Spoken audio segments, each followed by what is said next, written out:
Hello guys, magandang araw. Ang gagawin natin ngayon, mag-change oil tayo kay Rossi Flame 150X Heat Under. Ang gamit nating oil dati is ito, Dilo Gold 15W40 heavy duty diesel engine oil.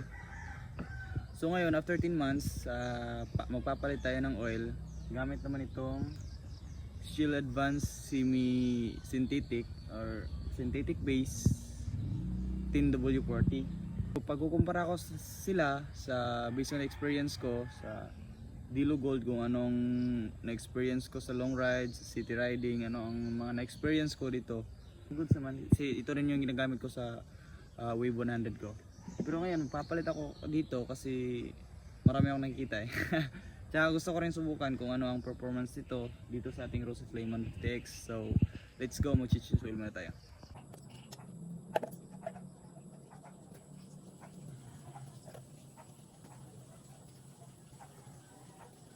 So yan yung oil niya. After 3,000 km, mamula-pula pa, parang hindi nagagamit. Goods talaga yung oil na yan. Wala rin ako masabi sa performance niya. Kung makikita nyo, walang pula siya. Yan o. Parang hindi siya nagagamit na oil. So ngayon, habang hinihintay natin yung oil natin na matapos tumulo, sasabihin ko rin sa inyo about sa na-experience ko dito sa Dilo Gold. Based on experience ko doon sa Honda Wave 100 ko, tsaka dito sa Rossi Flame 150X na ko, is maganda siya sa long ride. Medyo madali lang siyang uminit, yung engine niya madaling uminit. Tas yung shifting niya, medyo hindi smooth yung shifting niya pag papasok ko sa ibang gear, pupunta ka sa ibang gear. Pero sa Wave 100 ko, goods naman yung shifting niya, pero yung init ng makina andun talaga. Tapos pag mainit yung makina, matagal din siyang lumamig, parang ganon yung nakikita ko dito, na-experience ko dito. So kaya gusto ko rin ma-try yung semi-synthetic na oil. So kada change oil ko, 3,000 naman talaga. Ganyan talaga yung oil, parang hindi ginagamit kahit nag long ride ka. Noong nag long ride kami, Dipolog to Bukidnon, tas after 2 days Bukidnon to Dipolog naman. Parang ganun yung ginagawa namin. So maganda talaga ang oil na to. Recommended ko talaga, pero para sa mga maselan, para sa mga hindi na sanay yung mga motor at saka hindi sanay yung mga driver na itong gamit, huwag nyo na rin gamitin. Okay, so yan. So kung makikita nyo, ano siya, napakagandang oil.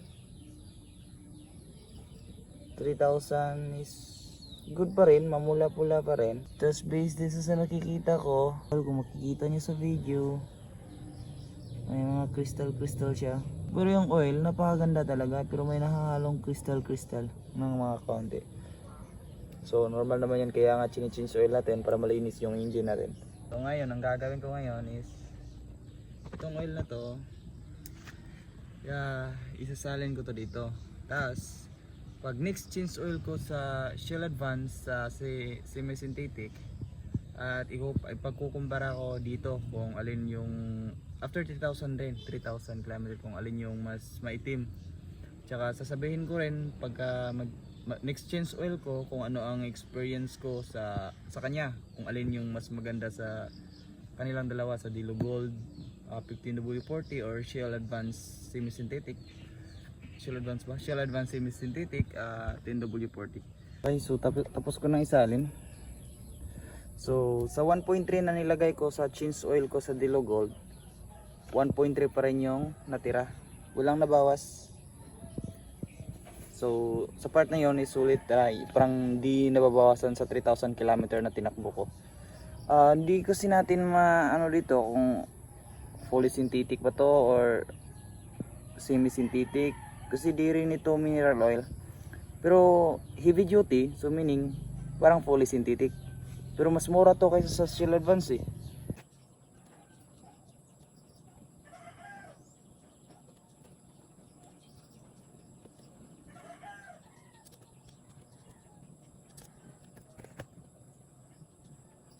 So yun guys, pasagot naman ako dito guys. So, dalawa kasi to.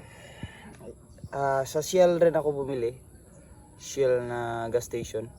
So based sa nakita ko lang dito, so kasi ito parang ano siya, parang foil ang gamit nila dito. Dito naman is carton. So sabihin nyo, patulong naman guys kung picky ba to. Pero sa shell naman talaga ako bumili. Nababahala ako ngayon Ang ina, motor ko pa naman to. First time gumamit nito. Kaya sa mga nakagamit na ng Shell Advance semi-synthetic, napasagot naman ako nito. Sa dalawang to. Kahit ito lang, sagutin nyo. So yun, tapos na mag-change oil, nakalak na rin. So makikita na natin ang performance ito ngayon. So kunin natin. So makikita rin natin dito kung ilang odo na talaga, to be exact.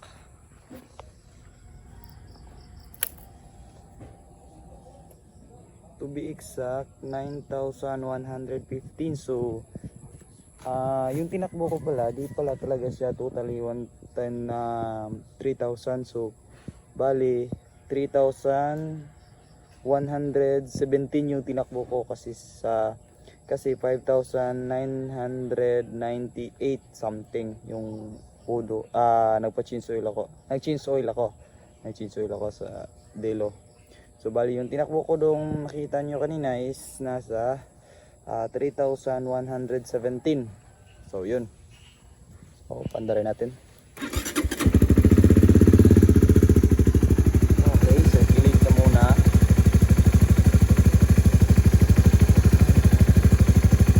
So huwag mo na yung bansin yung dumi.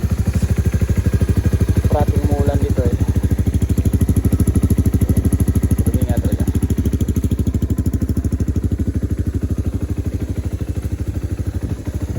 So dito na magtatapos yung video natin guys. So tatapusin ko muna, tapos i-update ko kayo kung ano ang nangyayari dito sa motor natin at performance niya. Sa next change oil ko, i-update ko rin kayo kung anong performance ng oil na to, i-compare doon sa Delo Gold na gamit natin, na ilang taon ng gamit natin sa ibang motor dito sa buwan pa lang. So yun lang guys, paki-subscribe and hit na rin yung notification bell para updated kayo sa mga video na ilalabas natin tungkol dito sa ating Rose Flame 150X at mga issue na na-encounter ko, at saka gusto ko na rin yung hingi ng tulong sa inyo. Kung ano man yung advice nyo, i-comment nyo lang dyan sa baba